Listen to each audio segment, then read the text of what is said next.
Assalamualaikum warahmatullahi wabarakatuh. Jumpa kembali bersama channel kami Adi Reaction Official. Apa kabar teman-teman semua? Semoga teman-teman hingga saat ini masih selalu diberikan kesehatan oleh Allah Subhanahu wa Ta'ala dimanapun teman-teman berada. Dan terima kasih ya yang telah subscribe channel kami. Semoga kami mampu memberikan konten-konten yang insya Allah bermanfaat untuk umat Islam dan untuk bangsa Indonesia.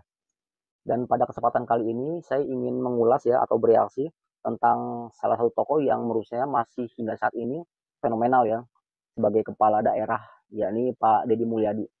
Mohon izin teman-teman ya, di sini saya coba untuk mengkomparasikan Pak Deddy Mulyadi dengan Bapak Jokowi pada masa lalu ya, yang notabene adalah mantan presiden kita dan mantan gubernur Jakarta ya, walaupun tidak selesai masa tugasnya. Karena beliau waktu itu kan didaulat menjadi calon presiden ya, yang pada akhirnya berhasil.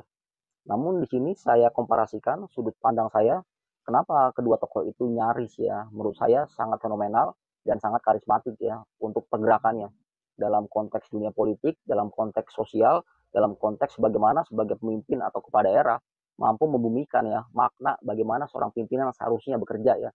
Kategorinya kalau bahasa sederhananya bisa membumi kepada golongan rakyat ya atau masyarakat setempat yang mungkin lebih terkenal dengan gaya belusukan.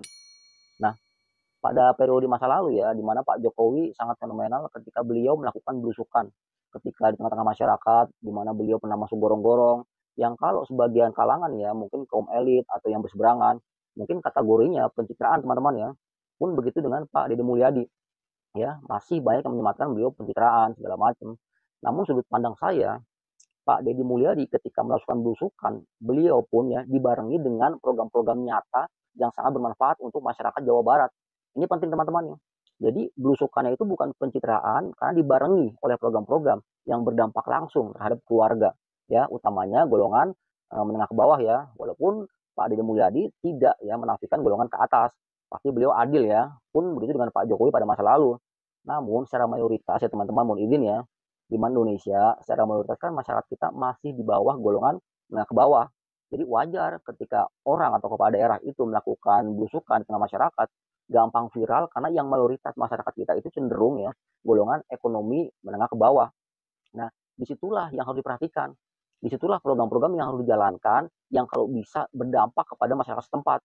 Sebagai contoh ya, Pak Deddy Mulyadi ketika mentiadakan ya untuk seremonial apabila ada kelulusan harus pergi study tour keluar kota yang mungkin ada sebagian golongan atau keluarga yang tidak punya dana ya beliau melakukan program itu minimal jangan sampai ada orang tua yang dibebani kan karena nggak semua orang tua mampu ya terlepas dari polemik-polemik yang terjadi pada masyarakat itu pasti ada teman-teman ya dan dalam channel yang saya lihat di official mereka atau Pak Deddy Mulyadi di situ memang beliau banyak ya melakukan hal-hal sifatnya langsung ke tengah-tengah masyarakat yang bisa berdampak langsung.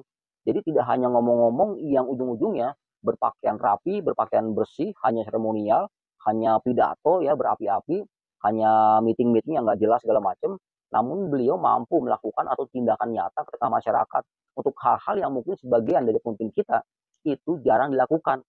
Ya, kita ambil contoh ya, ketika beliau dulu ya Pak Jokowi masuk ke gorong-gorong atau belusukan ke tengah-tengah masyarakat yang mungkin di kampung-kampung, yang becek, yang kumuh. Pun begitu dengan Pak Deddy Mulyadi ya.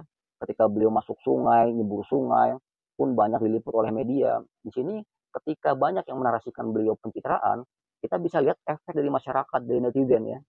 Secara mayoritas mendukung tindakan beliau.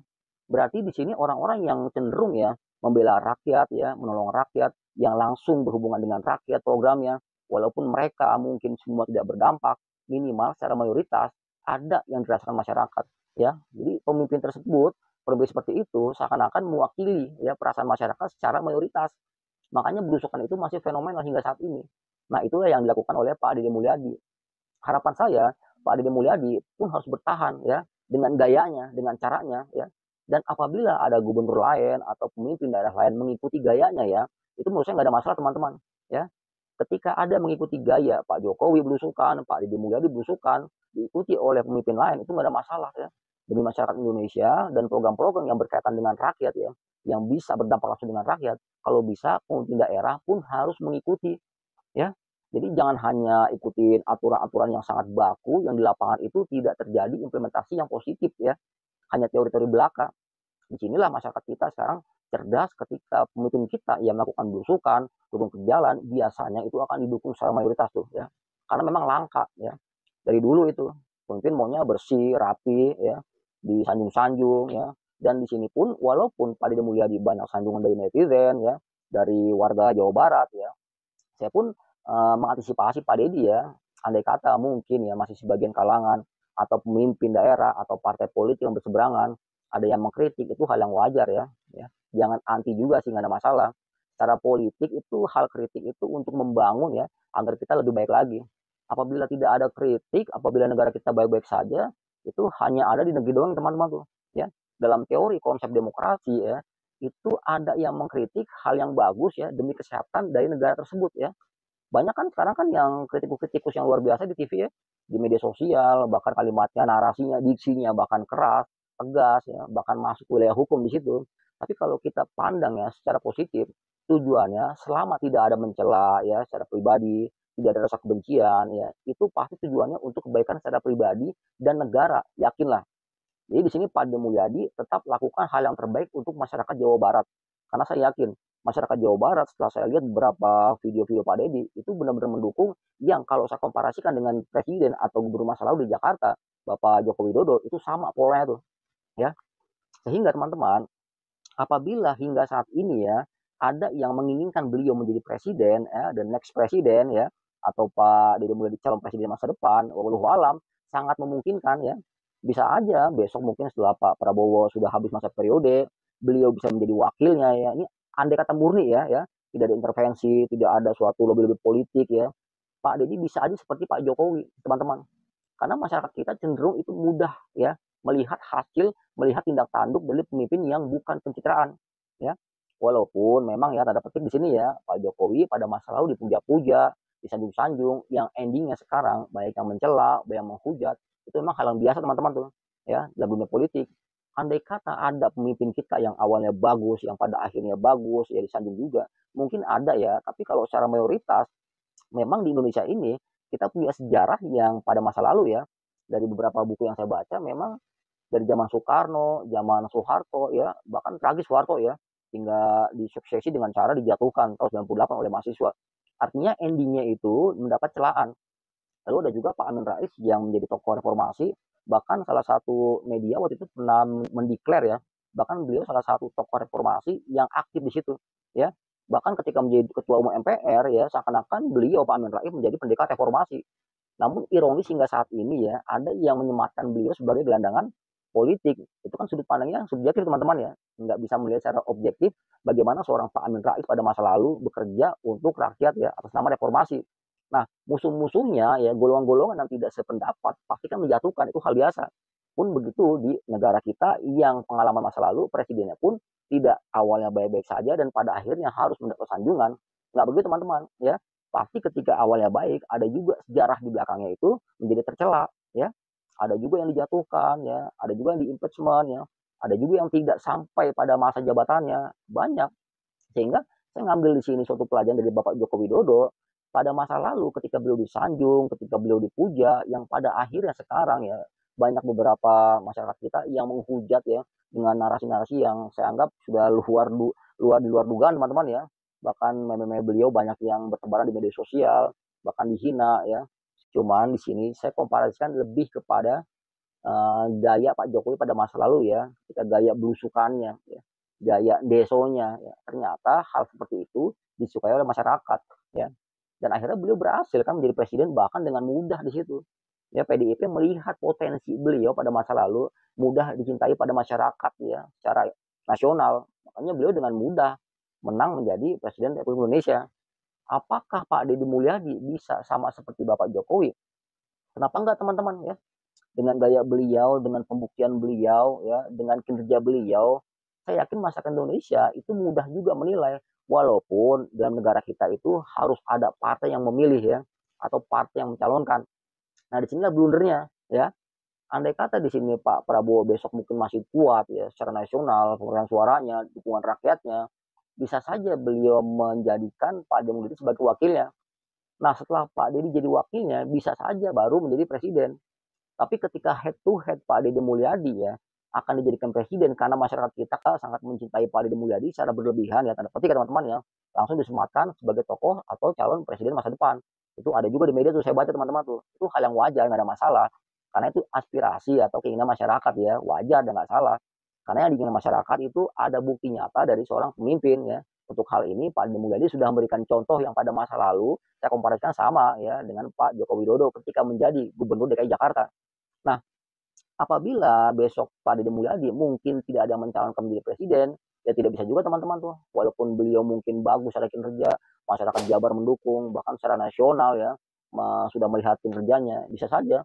Namun politik lagi-lagi ya, ketika mungkin beliau tidak dicalonkan ya, sehebat apapun seorang kepala daerah, sehebat apapun program-programnya, beliau tidak bisa menjadi apa-apa. Dan yang pintar, yang membumi di masyarakat pun bisa digunting ya oleh sistem nepotisme yang kuat apabila ya, mohon maaf ya, sistem feudalistik kita masih kuat di sini. Karena kalau saya komparasikan, mohon izin teman-teman ya, terlepas dari bagus tidaknya Pak Jokowi pada masa lalu ya, ketika menjadi gubernur, ketika menjadi presiden, ini kan agak ironi ketika tertarik kepada putranya Gibran Rakabuming Raka kan, ketika menjadi wapres ya. Ya di sini saya tidak melebar ya, sudah banyak yang bahas masalah Pak Gibran ya teman-teman ya. Dan hingga saat ini disayangkan memang kinerjanya, tindak tanduknya, sepak terjang sebagai wapres. Saya sayangkan teman-temannya. Bukan berarti membenci ya, bukan berarti membenci Pak Gibran, cuma saya sayangkan tidak terlalu terlihat secara signifikan ya, secara operasional ya. Jadi di sini perbedaan seorang kepala daerah dan seorang wapres nih. Nah, kedepannya kita butuh seorang wapres atau seorang pemimpin yang model-model Pak Deddy Mulyadi. Harapannya juga di akhir jabatannya jangan sampai seperti Bapak Jokowi seperti ini teman-teman ya. Banyak hujatan, banyak celaan ya. Toh di masa lalu memang ada contoh ya, ketika awalnya baik, akhirnya berakhir dengan tragis. Memang ada juga yang awalnya baik, yang akhirnya baik juga, nggak ada masalah ya. Namun fenomena Pak Deddy Mulyadi dengan Pak Jokowi saya komparasikan, ini ada ketersesuaian teman-teman tuh ya. Ada gaya tersendiri yang saya lihat kok hampir sama tindak tanduknya. Ketika Pak Jokowi dulu dipuja, Pak Deddy Mulyadi pun dipuja. Namun di sini jangan sampai pujaan itu, sanjungan itu ya menutupi gaya Pak Deddy sehingga jumawa ya, sehingga anti kritik. Hati-hati. Dan kepada netizen pendukung Pak Deddy Mulyadi pun saya ingatkan teman-teman ya, apabila ada yang mengkritik dari tokoh yang kita suka, kita jangan langsung membela mati-matian habis-habisan tuh ya. Nanti alih-alih kita membela dari tokoh yang kita suka, yang kita cintai, yang kita dukung, ya kan? Kita lepas ya seakan-akan kita malah mengkultuskan. Nah, itu yang saya antisipasi teman-teman tuh. Kan sekarang banyak ya ketika kita suka sama tokoh si A ya, mungkin itu agamawan, mungkin itu politikus, mungkin itu tokoh seniman dan lain sebagainya. Tanpa sadar kita mengkultuskan orang tersebut yang dalam agama itu tidak boleh. Nah, buktinya apa? Buktinya ketika tokoh yang kita sanjung, yang kita sukai, yang kita dukung dikritik, kita biasanya langsung mengcounter balik gitu ya.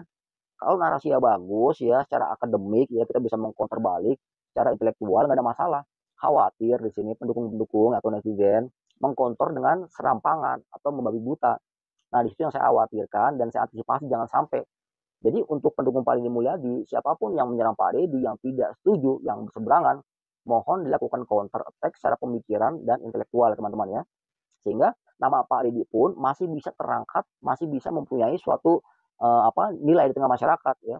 Tidak terjadi pengkultusan di situ tuh ya. Jadi Pak Deddy Mulyadi pun terjaga ya. Mohon izin teman-teman ya. Karena mengutip istilah almarhum Kiai Haji Jainuddin MZ pada masa lalu ya, umat Islam Indonesia itu gampang takjub, gampang kagum teman-teman tuh. Jadi melihat fenomena yang belum pernah terjadi, gampang kagum, langsung takjub, nanti lama-lama tuh landai tuh, sirna dengan sendirinya. Nah itu menurut almarhum Kiai Haji Zainuddin MZ ya, saya pernah dengar ceramahnya, tausiah beliau ya. Dan saya perhatiin sepertinya fenomena tersebut ya, itu bisa dibenarkan untuk saat ini teman-teman tuh ya. Kita bisa buktikan kan, bagaimana ketika banyak masyarakat yang langsung mendukung apabila ada sesuatu program yang itu mungkin tidak dilakukan oleh gubernur lain, presiden lain ya. Namun pada saat akhirnya nanti pun kita malah menghujat balik. Jadi gampang kagum, gampang hilang. Gampang kagum, gampang mencela ya. Disinilah suatu pemikiran kita, suatu literasi kita diperlukan agar kita menambah wawasan, tidak subjektif dalam menilai segala sesuatu. Pun begitu, apabila kita mungkin mendukung seseorang, mensukai seseorang ya, jangan pula sampai terjadi pengkultusan situ. Ya, begitu teman-teman ya. Apabila ada kata-kata yang kurang berkenan, saya mohon maaf. Ini hanya sebagai analisa atau reaksi apabila Pak Deddy Mulyadi ada yang menginginkan beliau menjadi presiden, proses sah-sah saja dan kemungkinan bisa ya. Saya pun secara pribadi sangat suka dengan gayanya karena itu mewakilkan masyarakat secara mayoritas itu biasanya di suatu daerah gitu ya. Tapi kalau yang biasa-biasa saja, itu biasanya masyarakat tidak bisa melihat kinerja secara real tuh ya. Jadi cenderung biasa-biasa saja. Dan nanti kelihatan di endingnya teman-teman tuh. Ketika ada pemimpin baru, baru kelihatan tuh banyak hal-hal yang mungkin dulu mereka luput di situ. Ya, seperti masalah banjir, ternyata sampah nggak ada yang ngurusin ya. Ketika ada gubernur baru, harus turun ke sungai. Kenapa? Karena pada masa lalu gubernur tidak mau turun, kan gitu ya teman-teman ya. Sehingga disitulah nilai Pak Adi Mulyadi yang menurut saya sangat fenomenal, sama seperti Bapak Joko Widodo ketika menjabat sebagai Gubernur DKI Jakarta. Demikian teman-teman ya, apabila ada kata-kata yang berkenan, saya mohon maaf. Jumpa kembali pada channel kami berikutnya. Assalamualaikum warahmatullahi wabarakatuh.